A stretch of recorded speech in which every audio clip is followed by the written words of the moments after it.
मैं धन्यवाद करता हूं परमेश्वर का इस सुंदर समय का जो परमेश्वर ने मुझे दिया है। मैं विशेष धन्यवाद करता हूं प्रभु में मेरे भाई अनुपम डेविड, अपनी भाभी शबनम डेविड जी का, जिन्होंने मौका मुझे दिया कि मैं आपके समक्ष उपस्थित हो सकूं और हम सब परमेश्वर के वचन में चलकर कुछ सीखने वाले हों।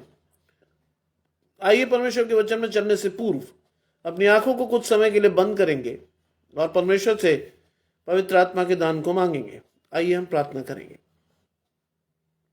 तमाम आशीषों के देने वाले परमेश्वर यीशु मसीह में हमारे बाप और खुदा, हम धन्यवाद करते हैं इस सुंदर अवसर के लिए जो कि आपने हमें दिया है। विश्वास करते हैं प्रभु कि आपका आत्मा अपने लोगों से बोलता और बातचीत करता है।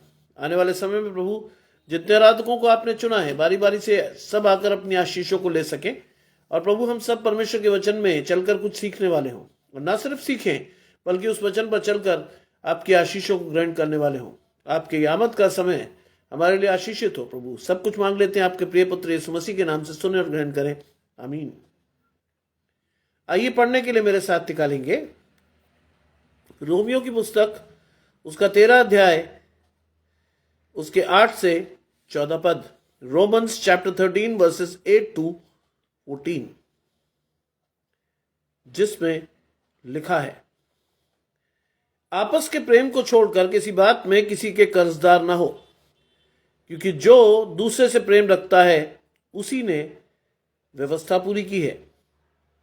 क्योंकि ये कि वे विचार न करना, हत्या न करना, चोरी न करना, लालच न करना, और इनको छोड़ और कोई भी आज्ञा हो तो सबका सारांश इस बात में पाया जाता है कि अपने पड़ोसी से अपने समान प्रेम रख। बलविंदर भाई जुड़ रहे हैं। आशीष परमेश्वर की आपके और आपके घराने को।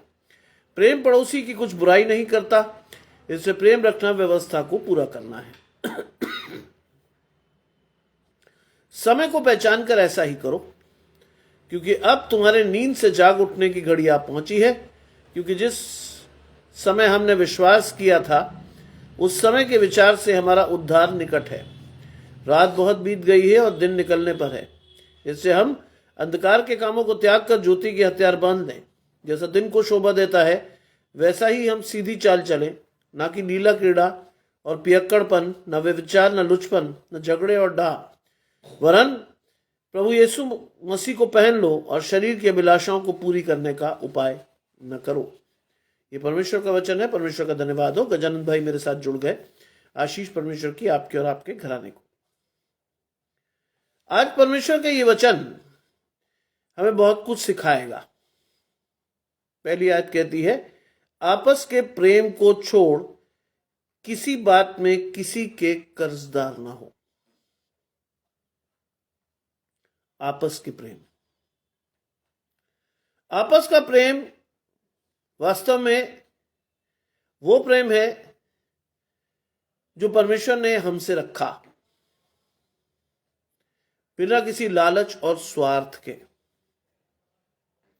जिसको बाइबल के अनुसार मैं और आप अगापे प्रेम कहते हैं, जिसमें सामने वाला आपसे कोई बिना स्वार्थ के प्रेम करके अपनी आशीषों को आपको दे।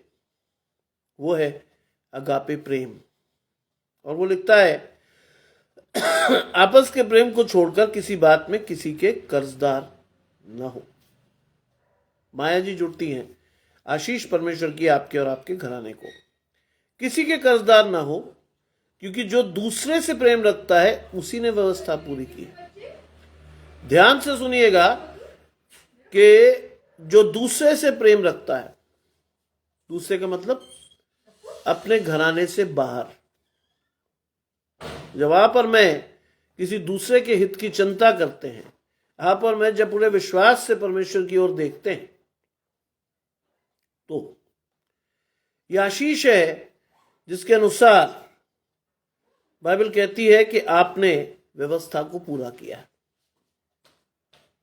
क्यों? आज इस बात को समझने की आवश्यकता है कि मैंने और आपने व्यवस्था को क्यों पूरा किया है। इस बात को समझने के लिए मुझे और आपको जाना पड़ेगा यूहन्ना 3:16 में, जहां लिखा है, परमेश्वर ने संसार से ऐसा प्रेम रखा कि उसने अपना इकलौता पुत्र दे दिया, ताकि जो कोई उस पर विश्वास करे नाश ना हो वरन अनंत जीवन पाए। आज परमेश्वर ने यूहन्ना 3:16 की आशीष के साथ मेरी और आपकी आशीषों को ठहरा दिया है।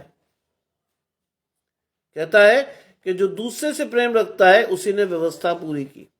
परमेश्वर ने हमसे प्रेम रखा, अपने पुत्र को दिया और उसने व्यवस्था को पूरी करके अनुग्रह का द्वार खोला।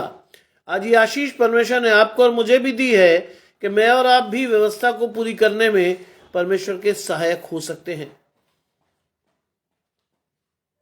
बाइबल कहती है जो मेरे पीछे आना चाहे वो अपना आपे से इनकार करके क्रूस उठा के मेरे पीछे चला आए। अगर मेरी और आपकी आशीषें परमेश्वर की ओर से है, मैं और आप लोगों से निश्चल प्रेम करते हैं, मेरा और आपका प्रेम स्वार्थी नहीं है, मेरा और आपका प्रेम वो प्रेम नहीं है जो बाजार में बिक रहा है, तो वास्तव में मैंने और आपने व्यवस्था को पूरा किया है। बाइबल कहती है बुलाए हुए तो बहुत, लेकिन चुने हुए थोड़े हैं। आज मुझे और आपको उस व्यवस्था के अनुसार अपने जीवन में आगे बढ़ना है। लिखा है क्योंकि ये है कि वे विचार न करना, हत्या न करना, चोरी न करना, लालच न करना, और इन बातों को छोड़ यदि कोई और भी आज्ञा हो तो सबका सारांश इस बात में पाया जाता है कि अपने पड़ोसी से अपने समान प्रेम रख। आज जो ये आज्ञाएं हैं, व्यभिचार न करना, हत्या न करना, चोरी न करना, लालच न करना, इन 4 आज्ञाओं के अतिरिक्त जितनी भी आज्ञाएं हैं 10 नियमों में, उन सभी का सारांश है कि हमें अपने जीवन में अपने पड़ोसी से प्रेम रखना है।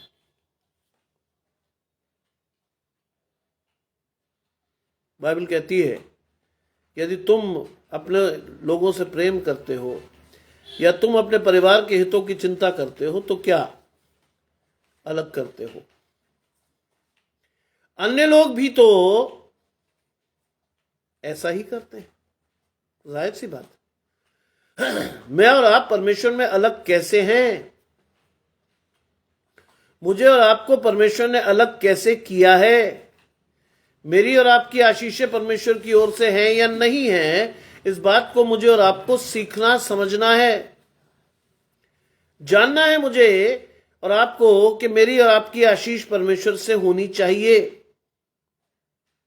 तभी हम अपने पड़ोसी से प्रेम रख सकते हैं, क्योंकि परमेश्वर का ईश्वरीय प्रेम परमेश्वर उन्हीं लोगों को देता है जो क्या करते हैं, व्यवस्था को पूरी करते हैं। हर एक को नहीं मिलता। आज आप प्रेम देखेंगे तो गली गली, कूचे कूचे, सड़कों पर इधर उधर प्रेम आपको बिकता दिखेगा। आज से 15, 20, 25 साल पहले ये स्थिति नहीं थी। आज लोग खुलेआम कहते हैं कि साहब मेरे 4 बॉयफ्रेंड हैं। लड़कियां खुलेआम कहती हैं, लड़के खुलेआम कहते हैं कि मैं 6 लड़कियों को घुमा रहा हूं। और आज की जो स्थिति है वो बहुत भयावह है। हर लड़का और लड़की फरमा तो इश्क रहा है, लेकिन वो हमेशा दूसरे की तलाश में रहता है, उससे कोई बेहतर मिले और पहली वाले को लात मारते हैं।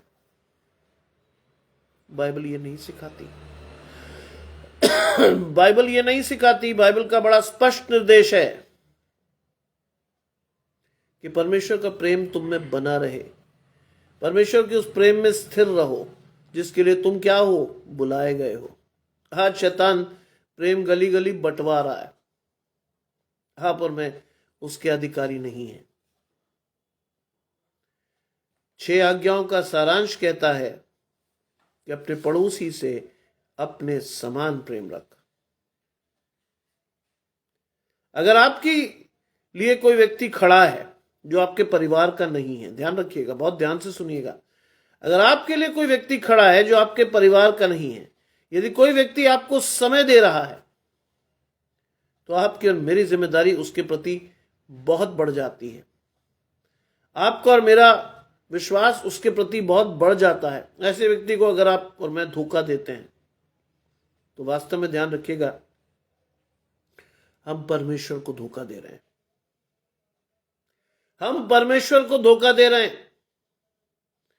क्योंकि ऐसे व्यक्ति बहुत कम आपको जीवन में मिलेंगे जो अपने हित की चिंता न करते हुए आपके हित की चिंता करेंगे, जो आपको आवश्यकता पड़ने पर अपनी रोटी में से खिलाएंगे,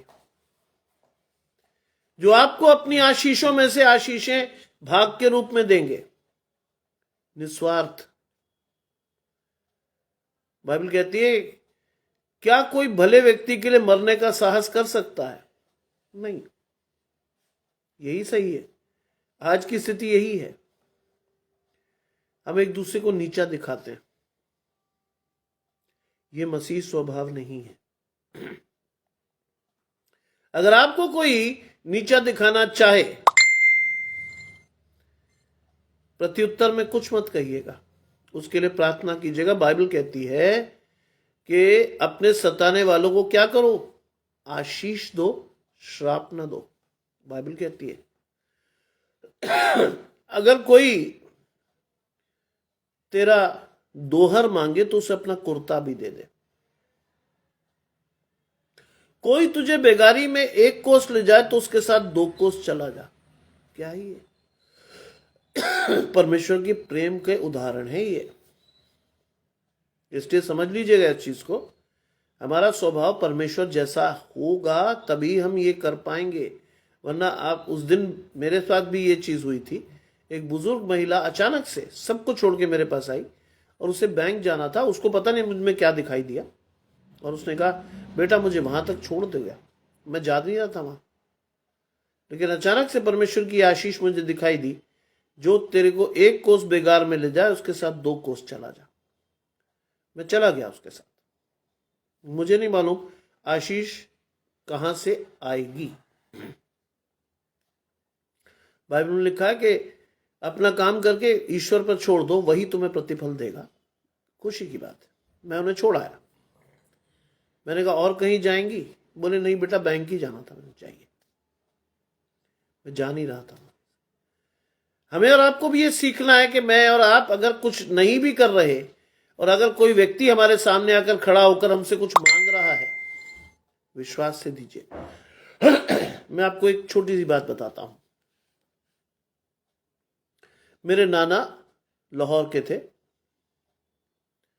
और उनकी मां यानी मेरे नाना की मदर, उनके बारे में विख्यात चीज थी कि वो हर चीज उठाकर दान कर देती थी। अक्सर मैं अपने बुजुर्गों के पास बैठकर बहुत कुछ सीखता था। मैंने सीखा भी बहुत है। आज लोग बुजुर्गों के पास बैठते नहीं है।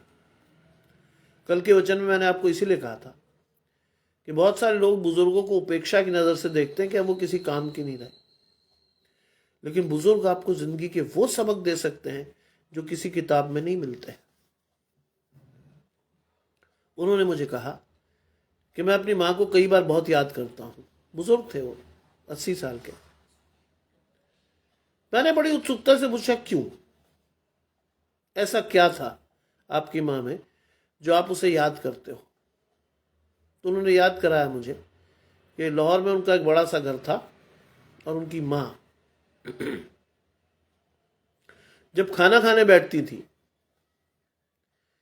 तो अक्सर जो खाना लाके देने वाले नौकर होते थे वो खुदा से दुआ करते थे किसी फकीर की आवाज ना आ जाए। जानते क्या करती थी वो? अगर किसी फकीर ने उनके दरवाजे पर दस्तक दी, अगर वो कुछ खा रही हैं, तो वो सब कुछ लाकर फकीर की झोली में डाल देती थी, बिना सोचे समझे। यही वो लोग हैं जिनकी आशीषें हम पर ठहरी हुई हैं। इसीलिए मैं कह रहा हूं, हम अपने आज को नहीं सुधार रहे। आज अगर हम परमेश्वर की आशीषों को ले रहे हैं, हम अपने आज को नहीं सुधार रहे, हम अपनी पीढ़ियों को, आने वाली पीढ़ियों को आशीष दे रहे हैं। ध्यान रखिएगा इस बात को। हम केवल अपने आज को नहीं सुधार रहे, हम अपने आने वाली पीढ़ियों के लिए रास्ते को तैयार कर रहे हैं, रास्ते को सीधा कर रहे हैं, जिससे कि उनकी आशीष उन्हें मिले। लिखा है अपने पड़ोसी से अपने समान प्रेम रख, प्रेम पड़ोसी की बुराई नहीं करता। ये बहुत बड़ी आशीष है। प्रेम पड़ोसी की बुराई नहीं करता। आपको बुरा नहीं कहना उसको। बुरा कहेंगे तो क्या होगा? आपकी आत्मिक आशीषें नष्ट हो जाएंगी, क्योंकि आप क्या करोगे? बैरभाव रखोगे, निंदा करोगे। और बैरभाव और निंदा क्या है? बैरभाव और निंदा है वो आशीषें, शारीरिक वो आशीषें जिनसे परमेश्वर प्रसन्न नहीं होता। इसीलिए लिखा है प्रेम पड़ोसी की कुछ बुराई नहीं करता। आज रोमियो की पुस्तक 13वां अध्याय 8 से 14 पद आपको बहुत बड़ी बड़ी आशीषें देंगे। प्रेम पड़ोसी की कुछ बुराई नहीं करता, इसलिए प्रेम रखना व्यवस्था को पूरी करना है। प्रेम रखना। अगर परमेश्वर ने आपसे और मुझसे प्रेम ना रखा होता तो यीशु मसीह आया नहीं होता, यीशु मसीह की क्रूसारोहण नहीं होता, व्यवस्था पूरी नहीं होती। और व्यवस्था पूरी नहीं होती तो अनुग्रह का काल नहीं आता। अनुग्रह का काल नहीं आता तो मैं और आप अपनी आशीषों को परमेश्वर के साथ कभी देख भी नहीं पाते। सारी चीज प्रेम है। अपने पड़ोसी से निस्वार्थ प्रेम रखिए, अच्छा हो या बुरा हो, इसको मत सोचिएगा। ये सोचना परमेश्वर का काम है, आपका और मेरा नहीं है। आपका और मेरा काम है कि जैसे परमेश्वर का स्वभाव था वैसे ही आपका और मेरा भी परमेश्वर के साथ स्वभाव रहे। आज बहुत से लोग आपके जीवन में आपको ठोकर खिलाने आते हैं। ध्यान से सुनिएगा। आज बहुत से लोग आपको और मुझे जीवन में ठोकर खिलाने आते हैं। आज बहुत से लोग हमारे जीवन में आते इसलिए हैं कि वो हमें परमेश्वर के वचन से विमुख कर सके। आज शैतान ऐसी ऐसी चीजों को मेरे और आपके जीवन में डालता है जो परमेश्वर के प्रेम से मुझे अलग कर सके। लेकिन हमारी आत्मा, हमारा मन अगर परमेश्वर से जुड़ा है, कोई कुछ नहीं बिगाड़ पाएगा आपका, कोई कुछ नहीं। आपकी आशीषें कोई कभी छीन नहीं पाएगा, क्योंकि यदि परमेश्वर आपकी ओर है तो आपका विरोधी आपका कुछ नहीं बिगाड़ पाएगा, फॉर श्योर। ध्यान रखिएगा इस बात को। 11वीं आयत क्या कहती है? समय को पहचान कर ऐसा ही करो। क्या करना है आपको और मुझे? यह अंडरलाइंड आयत क्या है?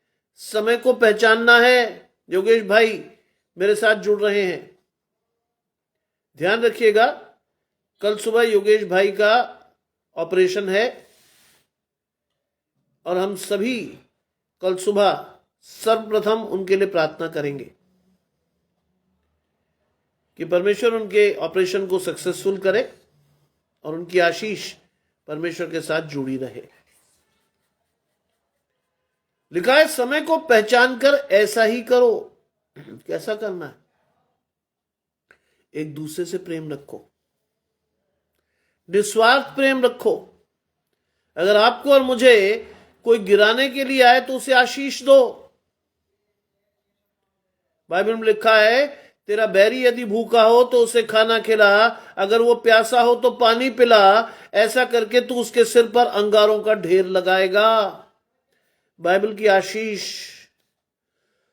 आप टाल नहीं सकते। है तो है, जैसा लिखा है वैसा ही है। ये ईश्वरीय स्वभाव है। ये ईश्वरीय स्वभाव है कि हमारा बैरी अगर भूखा हो तो हम उसे खाना खिलाएं, प्यासा हो तो पानी पिलाएं। लिखा है बुराई के बदले बुराई मत करो। क्या करना है हमें? बुराई को भलाई से जीत लो। बहुत साफ लिखा है। बुराई को भलाई से क्या करना है? जीत लो। सुनने में बहुत अच्छा सा सेंटेंस है ये, करना बहुत मुश्किल है। यदि आपकी और मेरी आशीष परमेश्वर या पवित्र आत्मा से नहीं है तो ये मुझसे और आपसे कभी नहीं हो पाएगा। ध्यान रखिएगा, मुझसे और आपसे ये कभी नहीं हो पाएगा। इसीलिए सबसे पहले जब भी आप परमेश्वर के वचन को छुएं, पढ़ने की बात नहीं कर रहा हूं, जब भी छुएं, पहली प्रार्थना आपके मन से आनी चाहिए, प्रभु पवित्र आत्मा का दान मुझे दे। पवित्र आत्मा का दान मुझे दे। मेरी समझ को खोल, मेरी आशीषें मुझे दिखा, मैं जान सकूं कि मेरी आशीषें आपकी ओर से है। आपका जैसा स्वभाव था वैसा ही मेरा भी हो, ये मांगना है। ऐसे नहीं मिलेगा, ये मांगना है हमें। परमेश्वर की आशीष, परमेश्वर के स्वभाव को मांगना है। आज विश्वास से मांगना है, धन्यवाद से मांगना है। लगातार परमेश्वर से कहना है, प्रभु मुझे इधर उधर ताकने की ओर से बचा, मेरी आशीष मुझे दे, अपना स्वभाव मुझे दे, मेरे जीवन में अपनी आशीषों को ठहरा दे। क्योंकि लिखा है, समय को पहचान कर ऐसा ही करो। क्यों? बाइबल कहती है, इसलिए कि तुम्हारे नींद से जाग उठने की घड़ी आ पहुंची। हमें गाना गाते हैं ना, कलीसियाई गीत है, जागो सोने वालों वक्त जाने लगा, आज तुमको बुलाने मसीह आया है। आज जागना है। हर वो व्यक्ति जिसे लगता है कि आशीषें ऐसे ही आएंगी, उसे जागना है। उसे अपनी आशीषों को परमेश्वर से लगातार मांगना है। बाइबल में लिखा, आज तुमको जगाने मसीह आया है। परमेश्वर आता रोज मेरे आपके हृदय पर दस्तक देकर, वहां रहने के लिए रोज आता है परमेश्वर। लेकिन क्या मैं और आप उस आशीष के लिए अपने आप को तैयार करते हैं? शायद नहीं। क्या मैं और आप उन आशीषों के साथ अपने आप को देखते हैं? शायद नहीं। इसीलिए कह रहा हूं कि अगर वो आशीष आपको चाहिए, अगर वो प्रेम आपको देखना है, तो परमेश्वर के स्वभाव को, परमेश्वर की आशीषों को, परमेश्वर के प्रेम को, परमेश्वर की आत्मा को अपने जीवन में लीजिए। क्योंकि अब समय खराब है। बाइबल कहती है, अवसर को बहुमूल्य जानो, दिन बुरे हैं। आज परमेश्वर अवसर को बहुमूल्य दिखा रहा है। परमेश्वर की आशीषें आपको दस्तक देकर आपके पास आना चाहती हैं, लेकिन आप सोए हुए। सोना नहीं है, अब जागना है। यीशु मसीह की आमद एक त्योहार नहीं है, बुरा मत मानिएगा। बहुत लोग त्योहार मानते हैं उसे। I don't believe in this. Yeshu Masih का आमद कोई त्योहार नहीं है। अगर आपको परमेश्वर की आशीषें मिली हैं तो आपके लिए रोज क्रिसमस है, क्योंकि रोज मसीह आपके जीवन में जिएगा, रोज मसीह आपके जीवन में पैदा होगा। एक पर्टिकुलर डेट पर क्रिसमस मनाकर मैं और आप ये बात को खुश हो लेते हैं कि हमने क्रिसमस मना लिया, लेकिन अगर आत्मिक रूप से आप परमेश्वर के साथ जुड़े हैं, परमेश्वर की आशीषें आपके जीवन में हैं, यीशु मसीह का आगमन आपके जीवन में है, तो आपके लिए रोज क्रिसमस है। Every day is a Christmas for you. Mind it. इस बात को अपने चित्त पर चढ़ाइए। क्रिसमस एक तिथि नहीं है। चलिए आपको इतिहास से एक चीज सिखाता हूं। जो रोमन कैलेंडर है उसमें 12 महीने नहीं है। आपने और मैंने कई बार देखा होगा कि रोमन कैलेंडर में आपने कई बार और मैंने कई बार बाजार में देखा होगा मेरी एक्समस। एक्स का मतलब मतलब क्या है रोमन में? 10वां महीना। बाद में रोमन शासकों के द्वारा 2 महीने बढ़ाए गए, अगस्टस और नीरो, तब 12 महीने हुए। अगर आप ओरिजिनलिटी में जाएं, इतिहास में जाएं, तो क्रिसमस का जो समय है, ओरिजिनल क्रिसमस का समय है, वो 10वां महीना है, 12वां ही नहीं। लेकिन ट्रेडिशन चला आ रहा है, इससे हम सभी मनाते हैं। इसका ध्यान रखिएगा, क्रिसमस की कोई तिथि निश्चित नहीं है। ये समझ में आना चाहिए आपको। क्रिसमस की कोई तिथि निश्चित नहीं है। अगर आपको कुछ भी चाहिए तो उसके लिए आपको परमेश्वर की ओर देखना चाहिए। मेरा मानना है कि अगर आपकी आशीषें परमेश्वर से हैं, आपका मन परमेश्वर से जुड़ा हुआ है, आप यीशु मसीह को अपने जीवन में उद्धारकर्ता के रूप में ग्रहण करते हो, तो यीशु मसीह का जन्म आपके जीवन में रोज होता है। Every day is a Christmas for you. वो जो विश्वास से परमेश्वर की ओर देखते हैं, उनके लिए प्रतिदिन क्रिसमस है। लिखा है, तुम्हारे लिए नींद से जाग उठने की घड़ी आ पहुंची है, क्योंकि जिस समय हमने विश्वास किया उस समय के विचार से हमारा उद्धार निकट है। जिस समय हमने विश्वास किया। केवल विश्वास नहीं करना है। बहुत से लोग ये सोचते हैं मैंने विश्वास कर लिया, मेरा काम हो गया। नहीं नहीं, इतना काम नहीं है आपका। आपका काम बड़ा है। बाइबल कहती है तुम उस मिरास के सहभागी हो जो परमेश्वर ने तुम्हें दी है। क्या करना है हमें? हमें परमेश्वर का वचन सुनना नहीं है, केवल चलना है उस पर। परमेश्वर की आशीष हमारे जीवन में चलकर आनी चाहिए। उसके लिए मेहनत कीजिए, समर्पित होकर। अगर आपको लगता है कि कोई चीज आपके जीवन में नहीं हो रही है, घुटनों पर जाकर समर्पित होकर परमेश्वर से मांगिए, प्रभु ये नहीं हो रहा, ये होगा मेरे लिए, क्योंकि आपने ये आशीष मुझे दी हुई है। बाइबल कहती पुकार कर देख, क्या कोई है जो तुझे उत्तर देगा। मुझे और आपको तो पुकारना भी नहीं आता। मैं और आप तो पुकारते भी नहीं। हम कहते अरे यार नहीं मिल रहा तो नहीं मिल रहा, चलो दूसरा रास्ता देखेंगे ना।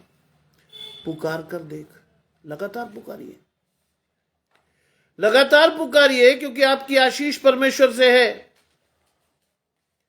परमेश्वर के कान बहरे नहीं हुए वो आपको सुन ना सके, वो सुनता है। 3 तरह से प्रार्थना का प्रत्युत्तर आता है, तुरंत, डिलेड या कभी नहीं। परमेश्वर भी देखता है कि आपको जरूरत कहां है और कैसे है, और आपकी आशीष किस तरह की है। तुरंत जवाब मिलता है। उसका एग्जाम्पल देता हूं आपको। जी, ताराचंद भाई जुड़ते हैं, आशीष परमेश्वर की आपके और आपके घराने को। जिस दिन मेरा विवाह हुआ और उसके कुछ 6-8 महीने बाद मुझे पता चला कि मेरे बड़े बेटे के आगमन की तैयारी शुरू हो गई है। मैंने परमेश्वर से प्रार्थना की। मैंने कहा प्रभु, पढ़ाई लिखाई का कोई फायदा मेरे जीवन में दिख नहीं रहा अब, क्योंकि बहुत कुछ मैंने अचीव किया, लेकिन अभी तक एक नौकरी नहीं आई। परमेश्वर की आशीष थी। टूटा हुआ मन परमेश्वर को बलिदान योग्य है। अगले ही दिन सेंट जॉन्स के प्रिंसिपल साहब का फोन आया, और आप जानते हैं उन्होंने पहला सेंटेंस क्या कहा मुझे? उन्होंने पहला सेंटेंस मुझे कहा, सैमुअल बोल रहे हो? जी सर। मुझे अभी तक कोई उनके बारे में नहीं पता था कि वो कौन है, क्या है। ये उनका पहला ओपनिंग सेंटेंस था, सैमुअल बोल रहे हो? मैंने जी सर। दूसरा सेंटेंस क्या था जानते हैं? परमानेंट नौकरी करोगे? I was really shocked. Permanent नौकरी करोगे? ये कौन है जो इतने अधिकार से कह रहा है? ये थी प्रार्थना का प्रत्युत्तर तुरंत। मैंने एक शाम पहले कहा, अगले दिन सुबह, संडे था, सबत का दिन था, चर्च से लौट कर आए, परमेश्वर की आशीष लेकर बैठा था, दे दी। दूसरी आशीष थी, जिस घर में आप मुझे देख रहे हैं, 2006 में मैंने इस जगह को देखा था, मुझे बहुत अच्छी लगी थी, और मैंने परमेश्वर से मन ही मन कहा था, प्रभु इतनी खुली जगह पर मुझे घर चाहिए। कुछ नहीं हुआ, बात आई गई हो गई। मधु जी जुड़ती हैं, आशीष परमेश्वर की आपके और आपके घराने को। बात आई गई हो गई। मुझे भी लगा परमेश्वर ने सुना, सीखा, समझा, पता नहीं क्या किया क्या नहीं किया, लेकिन हाँ मैंने कह दिया बस। 2008 में परमेश्वर ने उसी जगह लाकर खड़ा किया जहां खड़े होकर मैंने मन से प्रार्थना की थी, प्रभु ये जगह है वो। और मुझे बिल्कुल नहीं मालूम था, रात के 11:30 बजे मुझे लाया गया, कार की रोशनी में एक प्लॉट दिखाया गया, और मुझे दिखाने वाले ने कहा, देखो जहां तक रोशनी जा रही है उतना बड़ा प्लॉट है। मैंने कहा सर काफी बड़ा। मैं फिर चढ़ा उस जगह पर,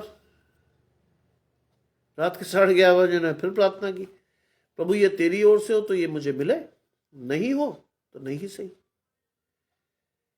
बात हो गई, डील डन हो गई, जुबानी, कोई पैसा नहीं दिया गया। सुबह मुझे पैसा देना था, तो मैं उन्हीं सर के घर आया और हम दोनों मिलकर गए डॉक्टर साहब के पास जिनका ये प्लॉट था। पैसे दिया है, जिसे हम बयाना कहते हैं ना, एग्रीमेंट, दिया है पैसे। लौटते हुए अचानक मुझे लगा कि ये जगह कुछ पहचानी पहचानी सी है। मैंने सर से कहा 2 मिनट गाड़ी रोकेंगे सर? बोले क्या हो गया? मैंने सर यही वाला प्लॉट दिखाया था आपने। यही था। मैं एक बार उतरा और उतरकर जैसे ही मैंने उस जगह पर पैर रखा, फ्लैशबैक में मुझे सारी बात याद है, यही वो जगह है जहां मैंने परमेश्वर से कहा था, प्रभु जगह हो या घर हो तो ऐसी जगह पर। आई अगेन थैंक गॉड कि परमेश्वर ने 2 वर्ष बाद मेरी इच्छा को ज्यों की त्यों पूरा किया। यह है दूसरा तरीका। तीसरी, प्रभु कई बार नहीं देता। मेरी माँ ने मुझे पैदा होने के बाद जब मैं 1-2 साल का हुआ, तब से मुझे रटा रटा के जीवन में ये चीज सिखाई कि बेटा तुझे तो और कुछ करना ही नहीं, तुझे तो डॉक्टर ही बनना। हमारे चित्त पर भी चढ़ गई, साहब डॉक्टर बनना है, साहब करेंगे, कोई बात नहीं। कोशिश बहुत की, नंबर भी बहुत अच्छा है, अच्छी बात थी, लेकिन परमेश्वर को मंजूर नहीं था, नहीं बने। लेकिन परमेश्वर ने उससे अच्छी चीज दी, ये ध्यान रखिएगा। नहीं दिया वो अलग बात है, लेकिन उसके से बढ़कर चीज दी, उससे ज्यादा आशीषें दी। इसलिए मैंने तीनों चीजें अपने जीवन से आपको दिखा दी, तुरंत, डिलेड और कई बार नहीं भी। तीनों चीजें परमेश्वर की ओर से ही आती हैं। इससे कभी हताश मत होइएगा कि जो आप मांग रहे हो आपको नहीं मिला। खुश होइएगा, क्योंकि इससे बड़ी आशीष कहीं ना कहीं किसी कोने में आपका इंतजार कर रही है। बस एक काम मत करिएगा कभी भी, परमेश्वर को छोड़िएगा मत, पुकारते रहिएगा। इसीलिए मैंने ये शब्द इस्तेमाल किया, पुकार कर दे, क्या कोई है जो तुझे उत्तर देगा? उत्तर आएगा जरूर आपका, पुकारते रहिएगा। और ध्यान रखिएगा, जब उत्तर आएगा ना, तब आप समझ नहीं पाओगे कि ये क्या हुआ है। जब मुझे पहली बार क्लास में 130 बच्चों की क्लास में पहला लेक्चर लेने के लिए भेजा गया, और जब मैं खड़ा हुआ वहां, तो मुझे परमेश्वर का ईश्वरीय ज्ञान दिखा, परमेश्वर की आशीष दिखी। मैंने पहली बार, मेरे पिताजी उस समय दिल्ली में मौजूद थे, मैंने उनको फोन किया और मैंने कहा, daddy this is the place I should be in. ये वो जगह है जहां मुझे होना चाहिए था। मेरे पिताजी मुस्कुराए, बोले तुझे कैसे पता रे? एक ही दिन में तू ये भी जान गया कि यही जगह होनी चाहिए थी? मैंने कहा मैं झूठ नहीं बोल रहा हूं, ये चीज मुझे समझ में आई कि यही रहेगा तू जीवन भर, इसी प्रोफेशन में। पिताजी बोले देख ले बेटा, अगर परमेश्वर की ओर से है तो देख ले। उसके बाद मैंने परमेश्वर को पूरा चांस दिया कि प्रभु तुझे जो करना मेरे साथ कर ले। आज उस चीज को, वही नवंबर का महीना था, पिछला जो नवंबर गुजरा है वही नवंबर था 1994, वही नवंबर गुजरा है 2024। 30 साल पूरे हो गए। कब परमेश्वर ने एक विद्यार्थी से एक प्रोफेसर की भूमिका में लाकर खड़ा कर दिया। परिवर्तन इतना सरल था कि मुझे एहसास भी नहीं हुआ कि मुझे परमेश्वर ने यहां से उठाया वहां बिठा दिया। ये है आशीष। इसीलिए कह रहा हूं आपसे, बिल्कुल सही बात है। मैं सुन, तेरे आगे एक दूत भेजता हूं तो तेरी रक्षा करेगा। जिस स्थान को मैंने तैयार किया उसमें तुझे पहचाऊंगा। ये आशीष है भाई। कई लोग हताश हो जाते हैं, खासतौर से हमारे बच्चे, अरे पता नहीं पापा होगा नहीं होगा। पहली चीज अपने बच्चों को सिखाइए कि संदेह नहीं करेंगे, जुड़े रहेंगे परमेश्वर से, मांगते रहिए नो मैटर व्हाट। परमेश्वर आपको उस स्थान से रास्ता देगा जहां आपको लगेगा रास्ता यहां है, परमेश्वर वहां भी बना के देगा। मेरी आशीष है ये। मैं आपको कोई भी चीज प्रीच ऐसे नहीं करूंगा जो मेरे जीवन में प्रैक्टिकली नहीं हुई हो, कोई भी चीज, क्योंकि मेरे पिता से मुझे ये आशीष मिली है, फर्स्ट प्रैक्टिस देन प्रीच। पहले अनुभव तो करो परमेश्वर की आशीष को, तभी तो दे पाओगे।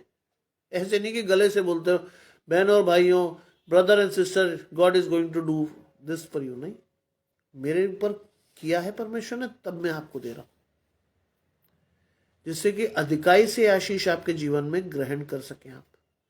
क्योंकि सामने एक व्यक्ति आपके सामने है जिसको ये मिली हुई है।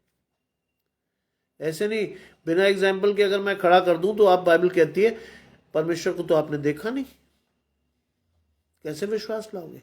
बल्कि बड़ी आशीष भी है। धन्य वे जिन्होंने बिना देखे विश्वास किया, वो तो बहुत बड़ी आशीष है। लेकिन जब आप देख रहे हो, चीजें आपके सामने हैं, मैंने आपको अपने जीवन से दिखा दी तीनों घटनाएं, विश्वास रखिए आपकी आशीषें मुझसे बहुत बड़ी हैं। लिखा है, क्योंकि जिस समय हमने विश्वास किया था उस समय के विचार से हमारा उद्धार निकट है। विश्वास पर जब हम चलते चलते परिपक्व हो जाते हैं तो हमें अपने उद्धार का क्या हो जाता है? निश्चय। हमें अपने उद्धार का निश्चय हो जाता है कि प्रभु का उद्धार मेरे जीवन में आशीष के तौर पर है, रहेगा। समझिए इस बात को। 12वीं आयत कहती, रात बहुत बीत गई, दिन निकलने पर है। बिल्कुल सही। भजन संहिता 138:2 में लिखा है, मैं तेरे पवित्र मंदिर की ओर दंडवत करूंगा और तेरी करुणा और सच्चाई के कारण तेरे नाम का धन्यवाद करूंगा, क्योंकि तूने अपने वचन को अपने बड़े नाम से अधिक महत्व दिया है। यह सीखना है आज। तूने अपने वचन को अपने बड़े नाम से अधिक महत्व दिया। परमेश्वर का वचन ज्यादा महत्वपूर्ण है।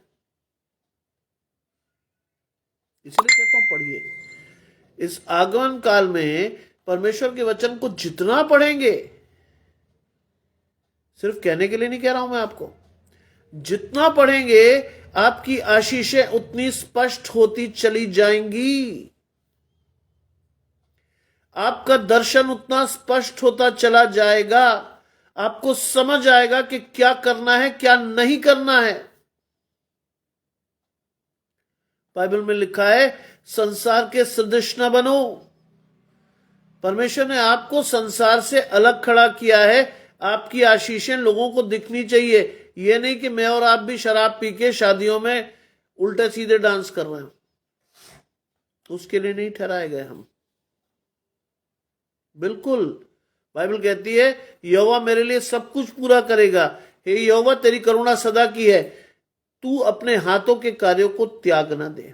आज मुझे और आपको छोड़ना नहीं है, परमेश्वर के काम को छोड़ना नहीं है, उसको पूरा करना है, क्योंकि रात बहुत बीत चुकी है, दिन निकलने पर है, परमेश्वर का उद्धार द्वार पर है।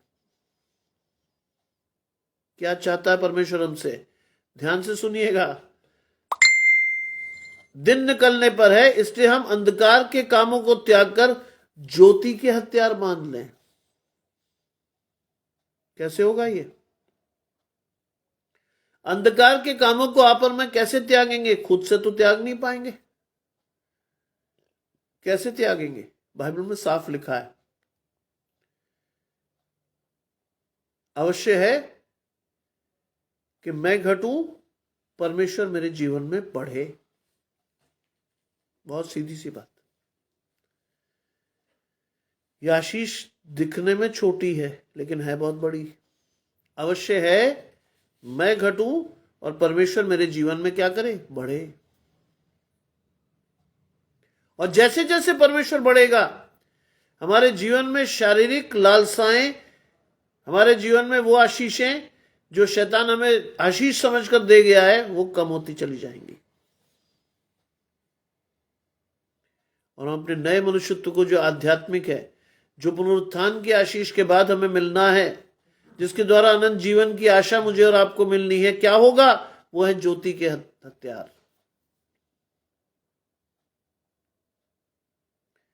प्रेम, संयम,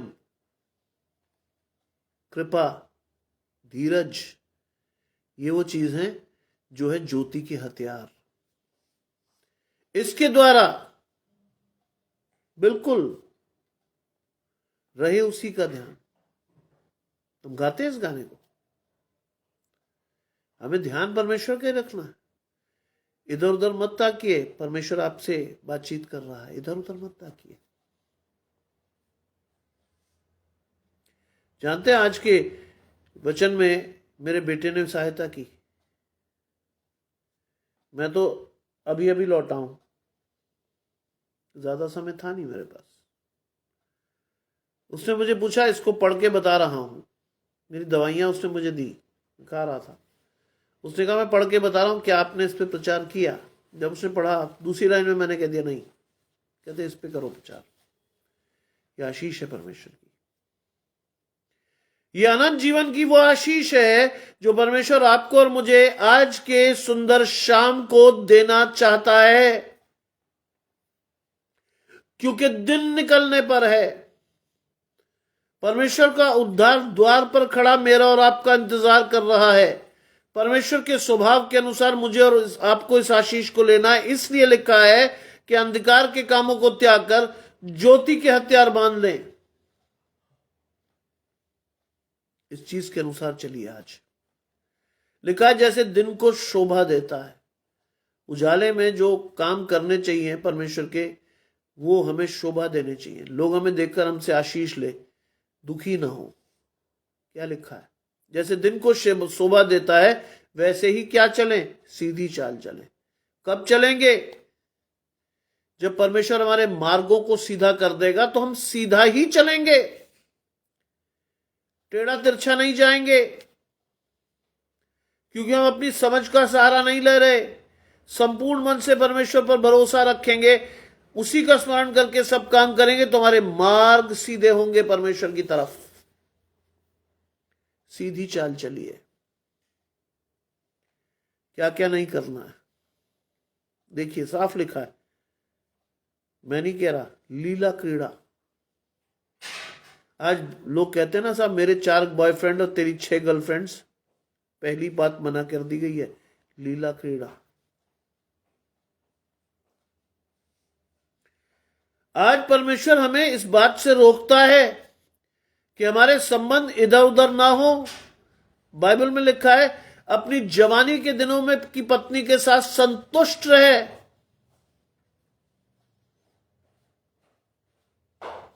आज परमेश्वर रोकता है।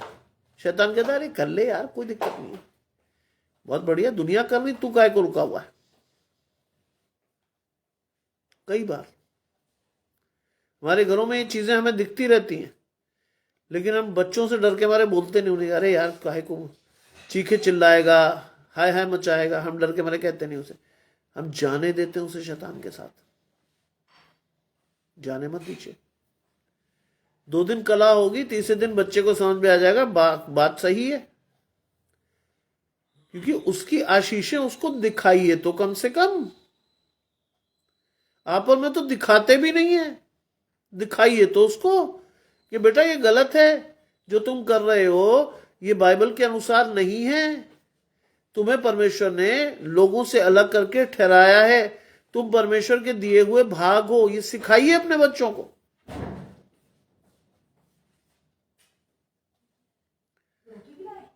लिखा है, न लीला क्रीड़ा न पियक्कड़पन।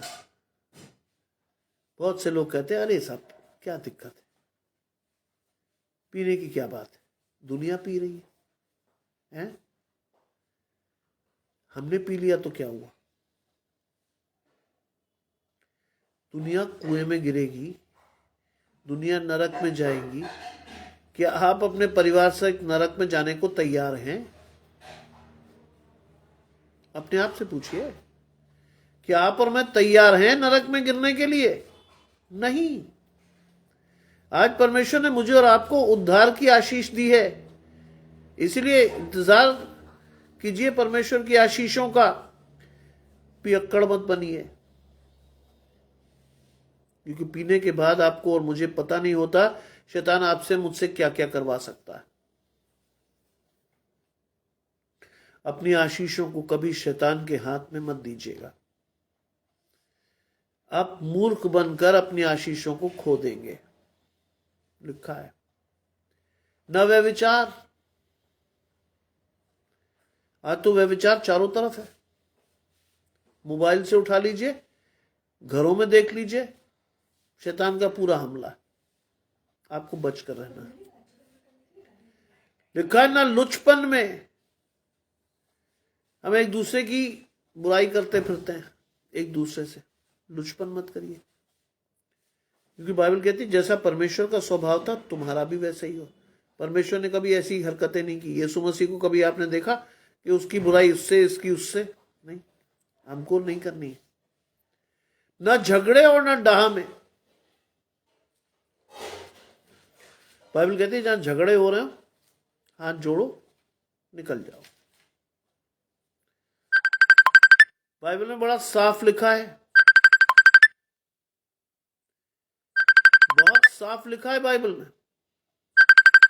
क्या लिखा है? बहुत साफ तरीके से लिखा है कि बदला लेना परमेश्वर का काम है, बदला उसी को लेने दो। आज झगड़ा आपका हो भी जाए ना, हाथ जोड़ के वहां से आ जाइएगा, हाथ जोड़ के आराम से चले आइएगा कि नहीं साहब सॉरी, आप जो कह रहे हो अच्छा है। बाइबल में क्या लिखा है? बाइबल में लिखा है कि जिसके गुनाह तुम रखोगे वो रखे गए परमेश्वर के साथ। इस बात को आपको और मुझे सीखना है कि जिसके गुनाह रखे गए उसके अनुसार मुझे और आपको परमेश्वर के ऊपर छोड़कर चले आना है। परमेश्वर कहना प्रभु ये था, ये है, अब जो तुझे सही लग रहा है वो तू कर ले। परमेश्वर कहेगा। 14वीं आयत कहती है वरन यीशु मसीह को क्या कर लो? पहन लो। यीशु मसीह को क्या करो? पहन लो। है बड़ा मुश्किल काम यीशु मसीह को पहनना, आसान नहीं है, आसान नहीं है। यीशु मसीह को पहनना आसान नहीं है। जब तक आपकी और मेरी आत्मिक आशीषें नहीं हैं तब तक आप और मैं यीशु मसीह को पहन नहीं सकेंगे। और आप सोचते हैं यीशु मसीह को पहनना ऐसा जैसे कोई कपड़ा बदलना? It is a process. Yeshu Masih को पहनने का मतलब कोई कपड़ा बदलना नहीं है। ये वो प्रोसेस है जो मुझे और आपको अनंत जीवन से जोड़ती है। ये वो प्रोसेस नहीं है कि साहब आपने कपड़ा उतारा दूसरा पहन लिया, आपने कहा बहुत बढ़िया। नो, आज अगर आपको परमेश्वर यीशु मसीह को पहनना है, पहली चीज, जो पहली शर्त है, वो है अपने आपे से इनकार करना है, अपनी लालसाओं को छोड़ देना है, अपनी हर बुरी आदत को परमेश्वर के नाम पर त्याग देना है। लिखा है यीशु मसीह को पहन लो और शरीर की अभिलाषाओं को पूरा करने का उपाय ना करो।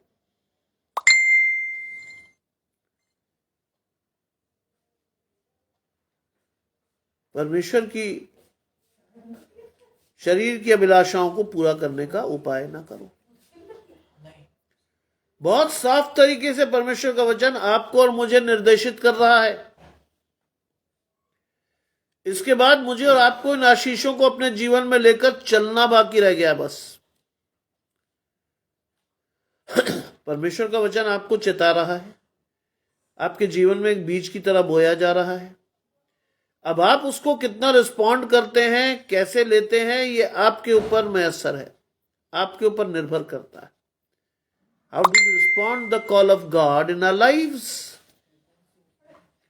कैसे मैं और आप परमेश्वर की आशीषों को अपने जीवन में लेकर चलते हैं, कैसे? आज इस अनुसार आपको और मुझे अपनी आशीषों को लेना है। आज इस अनुसार मेरी और आपकी आशीषें परमेश्वर से आनी है। आज इस अनुसार मुझे और आपको परमेश्वर की व्यवस्था को पूरा करना है। सुनने में बहुत आसान है, लेकिन करने में बहुत मुश्किल। जब तक परमेश्वर का दाहिना धर्मी हाथ मुझे और आपको न संभाले, परमेश्वर की आशीषें मेरे जीवन में ना हो, पवित्र आत्मा का दर्शन मेरा जीवन में स्पष्ट ना हो, तब तक ये अंतिम आशीष कभी नहीं आ सकती। प्रभु यीशु मसीह को पहन लो, शरीर की अभिलाषाओं को पूरा करने का उपाय ना करो। आज इस वचन के द्वारा परमेश्वर हमें और आपको आशीष देना चाहता है। आज इस वचन के द्वारा परमेश्वर चाहता है कि मैं और आप बड़े विश्वास से आपकी ओर देखें। आज परमेश्वर चाहता है कि मेरा और आपका जीवन परमेश्वर से पूरी तरह जुड़ा हुआ हो। आज बड़े विश्वास से परमेश्वर इन आशीषों को दे रहा है। आज उस विश्वास को लीजिए, उस विश्वास के साथ अपने आप को स्थिर कीजिए, अपनी शारीरिक दुर्बलताओं को परमेश्वर को सौंप दीजिए और परमेश्वर की आशीषों के साथ, परमेश्वर के साथ निरंतर बढ़िए, क्योंकि दिन निकलने पर है। आपका उद्धार, मेरा उद्धार बिल्कुल निकट है। उसका निश्चय लेकर आज की सुंदर शाम में जाइए, परमेश्वर के साथ जाइए और धन्यवाद के साथ कहिए परमेश्वर से कि प्रभु, जो मैंने मांगा उससे बढ़कर आप मुझे दे सकते हैं। विश्वास रखिए कि आपकी आशीषें परमेश्वर की ओर से है। आइए प्रार्थना करें। तमाम आशीषों के देने वाले परमेश्वर यीशु मसीह में हमारे बाप और खुदा, हम धन्यवाद करते हैं सुंदर अवसर के लिए जो कि आपने हमें दिया है। विश्वास रखते हैं प्रभु कि हमारी आशीषें आपकी ओर से हैं। धन्यवाद करते हैं कि प्रभु हम आपके द्वारा अपने जीवन में आशीष पाएंगे। आपका हाथ हमारे जीवन में बना रहेगा। हम बड़े विश्वास से आपके साथ अपने जीवन में देख पाएंगे। सब कुछ मांग लेते हैं आपके प्रिय पुत्र यीशु मसीह के नाम से। सुने और ग्रहण करें, आमीन। आप सभी को परमेश्वर की आशीष निरंतर मिले। आप सभी परमेश्वर के साथ अपने घराने को आशीष दे सकें। आप सभी अपने पड़ोसियों से परमेश्वर के अनुरूप प्रेम रख सकें, उनका अहित न सोचते हुए, उनकी बुराई न सोचते हुए उनकी भलाई के विषय में सोचें, क्योंकि आशीष आपकी परमेश्वर की ओर से है, किसी अड़ोसी पड़ोसी से नहीं है। विश्वास रखिए। आप सभी को प्रभु आशीषों से परिपूर्ण करते हुए अपने मार्ग पर चलाए, आपके और मेरे मार्ग को सीधा करे, जिससे हम परमेश्वर के साथ विश्वास से बढ़ते चले जाएं और इस सुंदर अवसर में, इस आमद के महीने में जो कि हमें मिला है, वैसे तो 10वें महीने में क्रिसमस हुआ करता था पुराने समय में, क्योंकि मैं इतिहास पढ़ाता हूँ, इसका प्रकटन है मुझे। बाद में 2 महीने राजाओं ने बढ़ाए, इसलिए 12 महीने हुए। इसीलिए एक्समस कहा जाता है कई जगह पर। एक्समस का मतलब होता है 10वां महीना। लेकिन कोई बात नहीं, जो है उसे स्वीकारिए। लेकिन अगर आपकी और मेरी आशीष परमेश्वर से है तो आपके लिए हर दिन क्रिसमस। किसी विशेष दिन में तैयार होकर दौड़कर चर्च जाकर ये मत दिखाइए कि मैं आया। रोज जाइए परमेश्वर के पास। आपकी आशीष रोज परमेश्वर से मिलनी है। एक पर्टिकुलर दिन जाकर क्या दिखाएंगे आप परमेश्वर से कि मैं हूं? रोज जाइए। आपके जीवन में ये आदत बन जानी चाहिए कि आप रोज परमेश्वर के पास जाएं, अधिकाई से परमेश्वर के वचन को पढ़ें और सीखें। प्रभु आप सभी को आशीष दे, आप सभी को रात भर सुरक्षित रखें, और आप सभी कल सुबह परमेश्वर की आशीषों के साथ हम एक साथ मिलकर परमेश्वर की आशीषों को बांट सकें। आप सभी को जय मसीह की।